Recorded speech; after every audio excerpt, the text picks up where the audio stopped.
While I am talking about cars and bubbles, I may as well talk a little bit about Tesla, which is basically both of those things combined.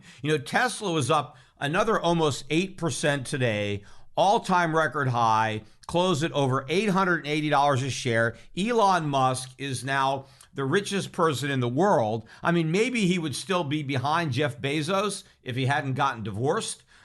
So I think if you take Jeff and his ex-wife and put them together, they may be a little bit bigger than Elon. But, just give it a few more trading days. He'll probably pass the two of them. In fact, if you remember, I mentioned that I thought that the Tesla bubble would likely continue to expand even after its inclusion in the S&P 500, because I thought that would be too clear a sign of a top for somebody to be able to just sell the news of Tesla being included in the S&P 500. Look, this has been a widowmaker when it comes to people who have shorting it. I think most of the shorts have thrown in the towel at this point when it comes to Tesla. I mean, saying that Tesla is overvalued, that's no secret. I mean, the way that you want to make money being a short seller is you want to find a stock that nobody knows is overvalued and short that. I mean, everybody knows Tesla's overvalued, but nobody cares, right? It just keeps on going up anyway. So it's not about trying to figure out, when people are going to discover it's overvalued. They've known that for a long time.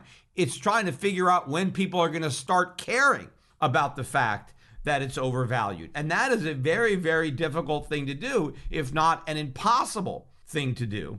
In fact, if you look at the market cap of Tesla right now, it is basically 40% of the entire market cap of all the car companies in the entire world.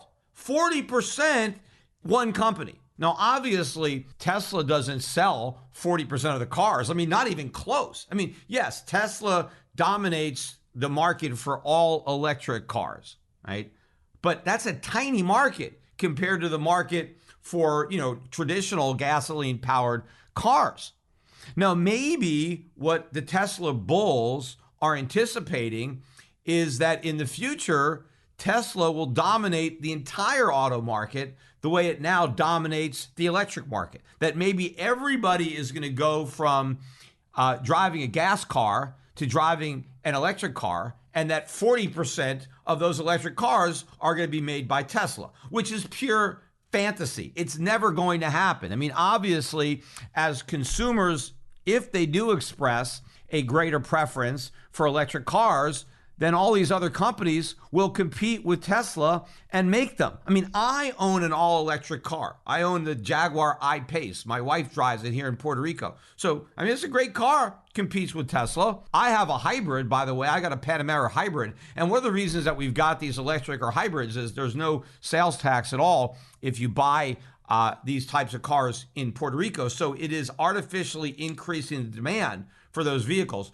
Whether we would have purchased those vehicles absent those tax breaks, it's hard to say. I mean, probably it wouldn't be economical, but with the advantage of the tax break, there is a huge tax. You buy a luxury car in Puerto Rico, it's like a 30 or 40% tax. So that's a big savings by buying the electric car. But again, we didn't buy a Tesla. In fact, they don't even have a Tesla dealership here in Puerto Rico, so you can't even really buy one, or they won't deliver. Rather, I don't think they have dealership, but you can't get a Tesla delivered to Puerto Rico. You can buy it, have it delivered to Florida, and then arrange to have it shipped. But I had no problem getting an electric Jaguar. And now, there's an all-electric Porsche now, too, that you could buy right here from a dealership.